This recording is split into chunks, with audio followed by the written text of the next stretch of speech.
Bien, vamos a hablar ahora del shock, que es una hipoperfusión extensa de los tejidos con la consecuente disminución del intercambio entre estos y la sangre.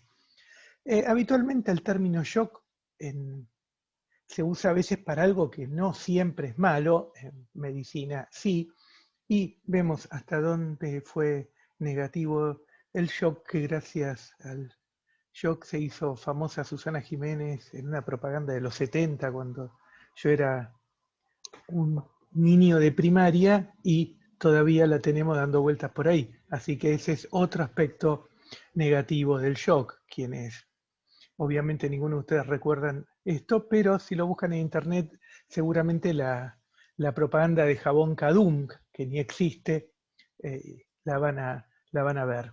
Bueno, dejado esto de lado y hablando en serio, decimos que entonces en el shock hay una hipoperfusión extensa de los tejidos que lleva a una disminución del intercambio entre estos y la sangre. Los tejidos se oxigenan mal, no liberan adecuadamente sus desechos tóxicos y entonces obviamente se van a generar una serie de problemas. ¿Por qué puede haber un shock? El shock puede ser cardiogénico, funciona mal el corazón, obviamente, ya sea por un infarto, vamos a ver la clase que viene de lo que es un infarto, por una arritmia o por una insuficiencia cardíaca. Hipovolémico, por ejemplo, en hemorragias, en quemaduras, cuando hay un riesgo tisular inadecuado, cuando hay obstrucción y torsión intestinal. Fíjense, en una hemorragia obviamente, pero recuerden, por ejemplo, que hablábamos de la obstrucción y torsión de órganos como el intestino, también en el caso de la torsión gástrica que es frecuente en los perros de raza grande, donde empieza a llegar la sangre, pero la sangre no regresa, entonces no hay una perfusión adecuada de los tejidos. El shock séptico, habitualmente se lo llama endotóxico, pero es preferible hablar de shock séptico porque si bien las endotoxinas de las bacterias gram negativas son quien más frecuentemente lo produce, lo pueden producir también otros microorganismos. Neurogénico, por ejemplo, hay una vasodilatación generalizada por el dolor, por golpes, por una anestesia puede ser también, o el shock anafiláctico, que tiene que ver con un proceso inmune que lleva a una liberación de histamina masiva y a una vasodilatación masiva, que lo vamos a estudiar cuando veamos los trastornos de la inmunidad. Bien, el shock tiene fases. La primera fase es la fase no progresiva o de centralización. Esta fase en realidad es un mecanismo homeostático inmediato, donde lo que se intenta es asegurar que llegue sangre al corazón y al cerebro. Entonces se da una constricción de los vasos sanguíneos del resto del organismo, las arterias del resto del organismo, para que la menor cantidad de flujo sanguíneo que hay se asegure en corazón y en cerebro. Si el shock prosigue, llegamos a la fase progresiva de activación metabólica refleja, donde ya empieza a haber daño tisular, pero todavía estamos dentro de la reversibilidad. Si se soluciona la causa y se puede restituir el volumen plasmático, y la sangre puede llegar entonces a revertir y volver el organismo a la normalidad. Y el irreversible, que es cuando ya hay un daño vascular terminal, los vasos se paralizan, empieza a haber autointoxicación por los propios desechos que no pueden ser eliminados, y ya acá el único camino es la muerte. Bien. En la fase de centralización Hay una insuficiencia circulatoria. Nosotros tenemos varoreceptores ubicados en especializaciones de las arterias grandes, la aorta y la carótida, que captan una caída brusca de la presión arterial. Esto estimula el sistema nervioso simpático, lo mismo que la hipoxia del sistema nervioso, estimula el sistema nervioso simpático. El sistema nervioso simpático libera adrenalina que básicamente va a generar contracción arterial, excepto en dos lugares, excepto en el corazón y en el sistema nervioso, donde no hay esa sensibilidad. Entonces, la perfusión del corazón y del cerebro están aseguradas. Empiezan a estimularse los mecanismos compensatorios. Por ejemplo, se libera vasopresina, hormona antidiurética, que ¿qué es lo que hace? Aumentar la resorción de agua. También se activa el sistema renina-angiotensina, que tiene un efecto constrictor y también tiene un efecto sobre la aldosterona, que también mediante su mecanismo de modificar el equilibrio de los iones sodio y potasio, hace que se retenga agua. Entonces, de esta manera se aumenta la captación, o sea, se disminuye la cantidad de orina y se aumenta la volemia, el volumen sanguíneo. También aumentan a nivel intestinal la absorción de líquidos.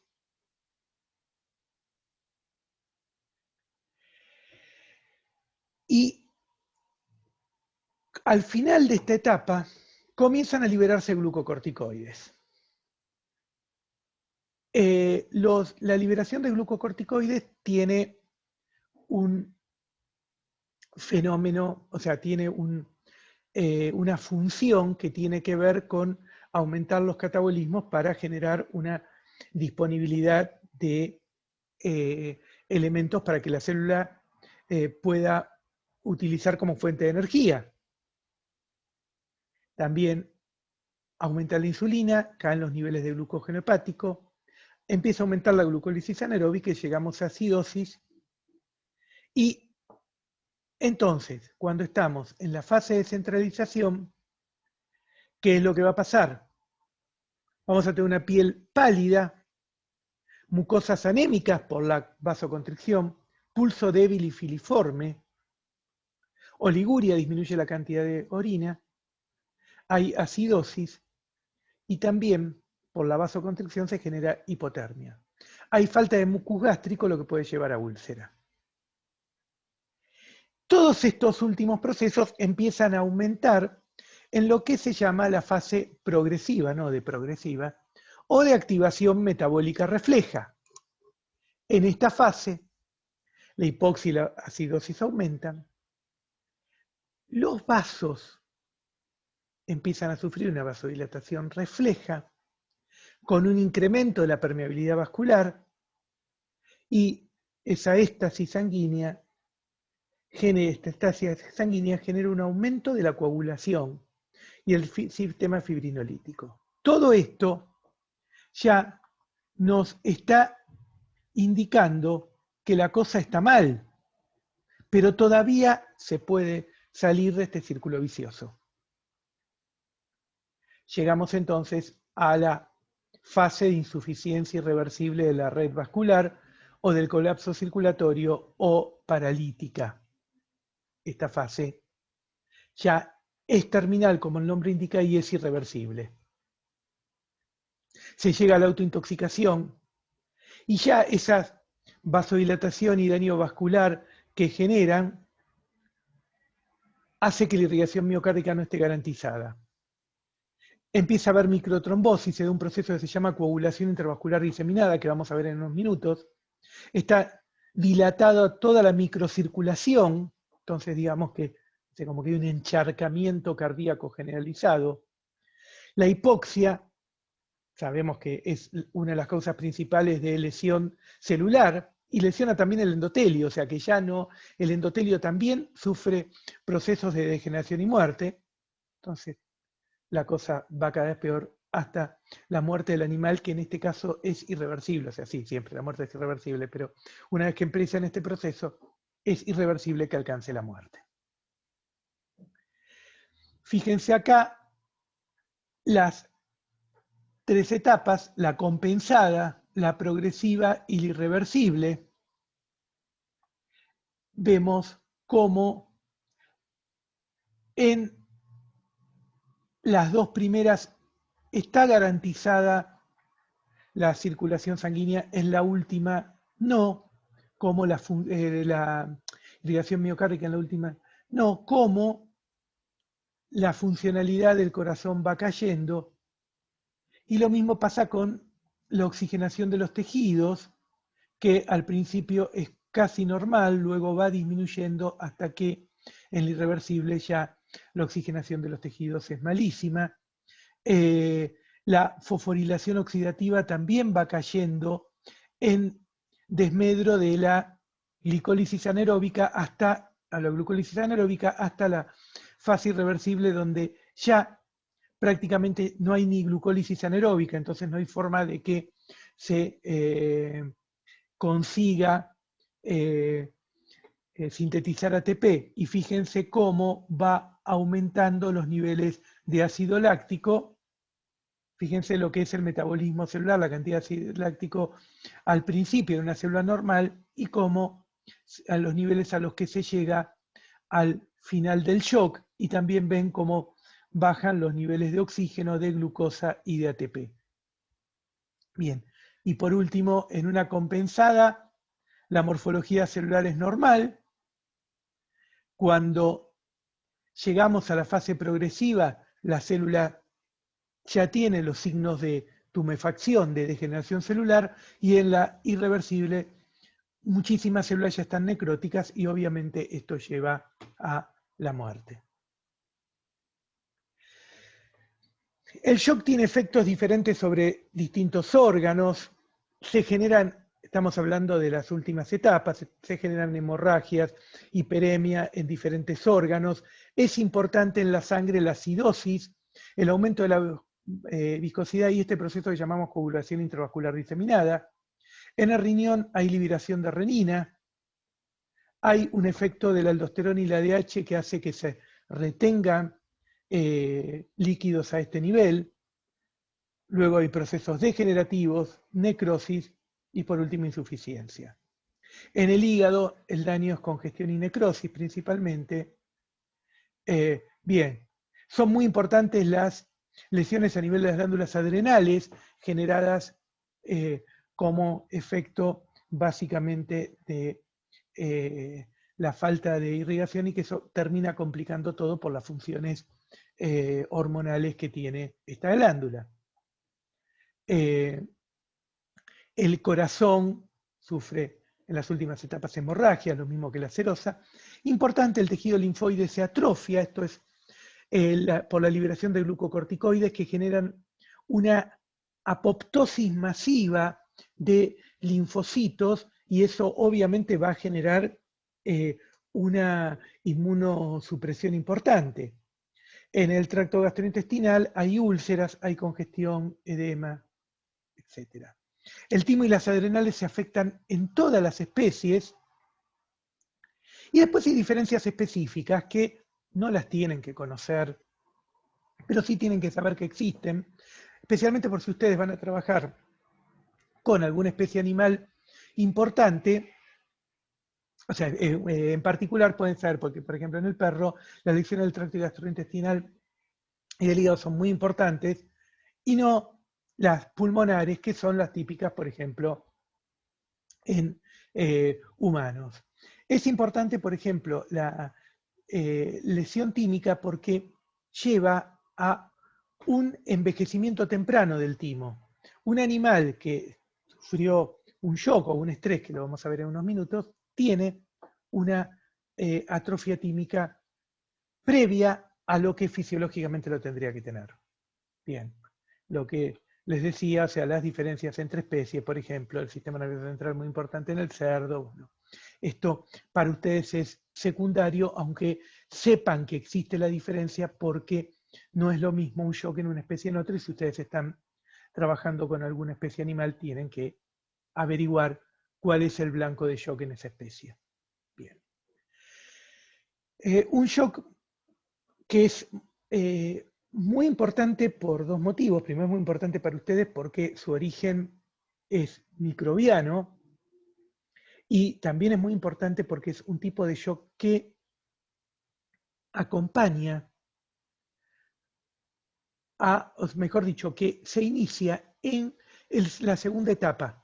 O sea, que no tiene una etapa de centralización, ya se inicia en la progresiva. Entonces, da mucho menos tiempo a actuar, y que muchas veces no está solo.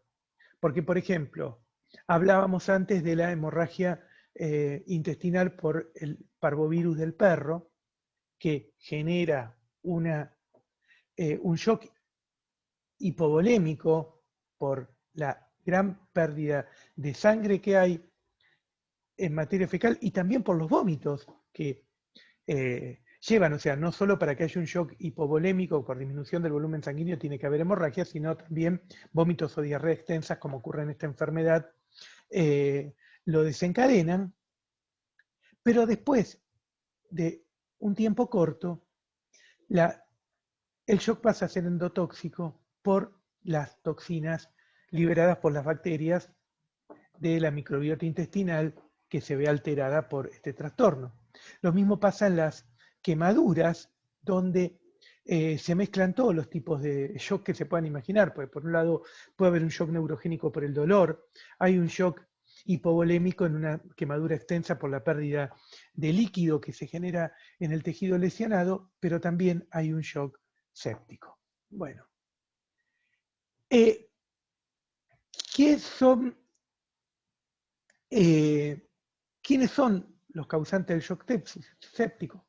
Básicamente son toxinas de hongos y de bacterias. Las más importantes son las endotoxinas de las bacterias gram negativa, el lipopolisacárido que tiene el lípido A.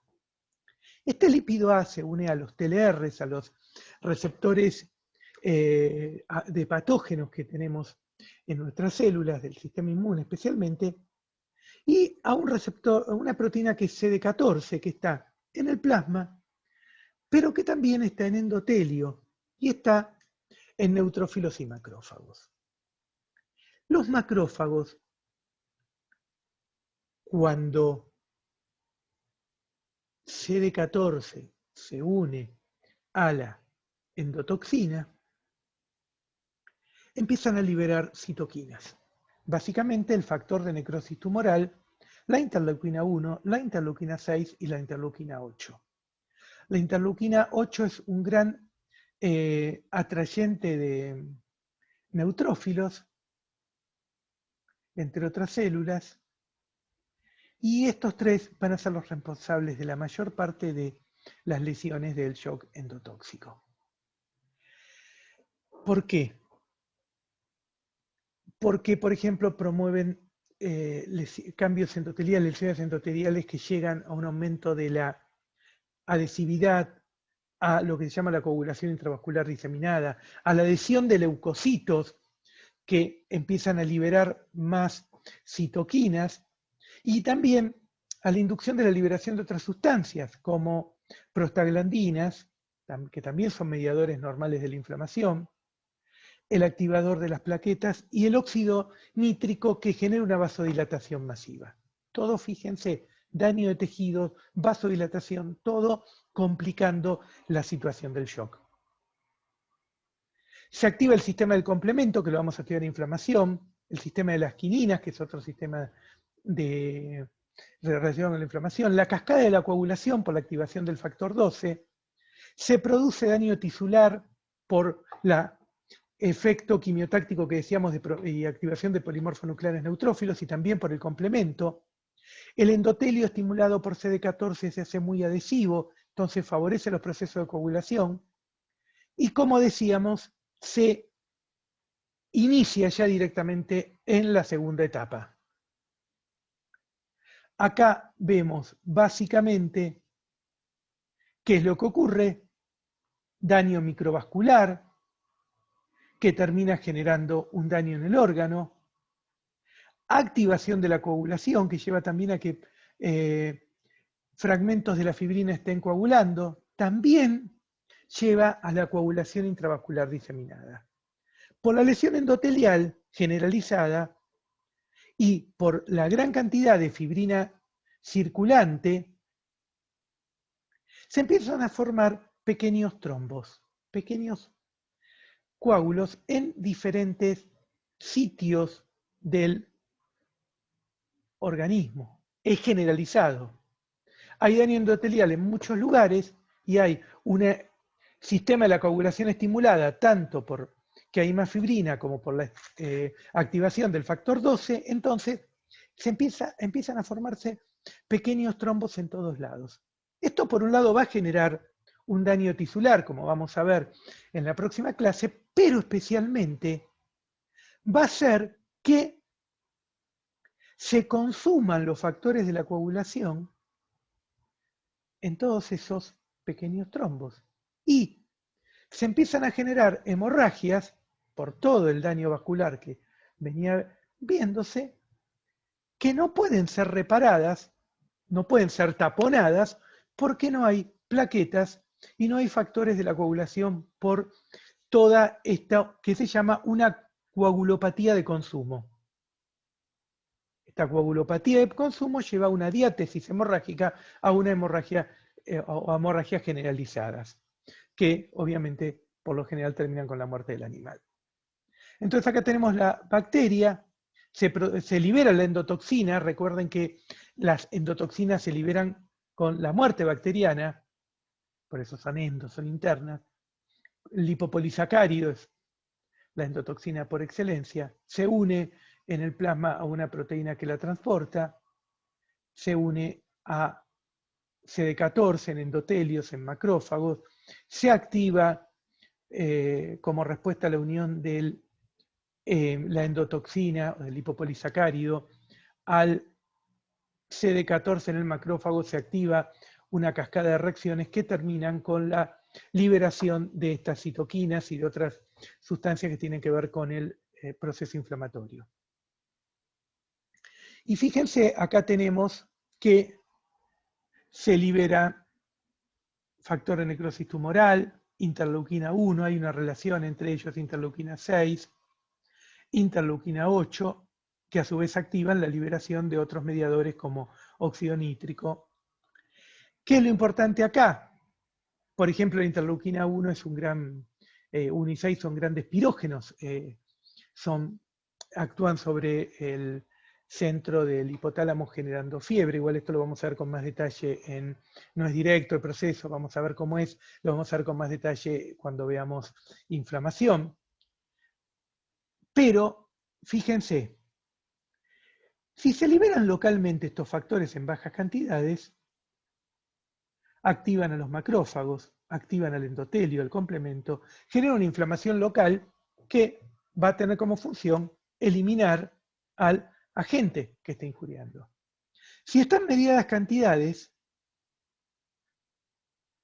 llegamos al centro termorregulador a nivel encefálico, se produce fiebre, se producen las proteínas de fase aguda en el hígado que ayudan a la posible curación del proceso.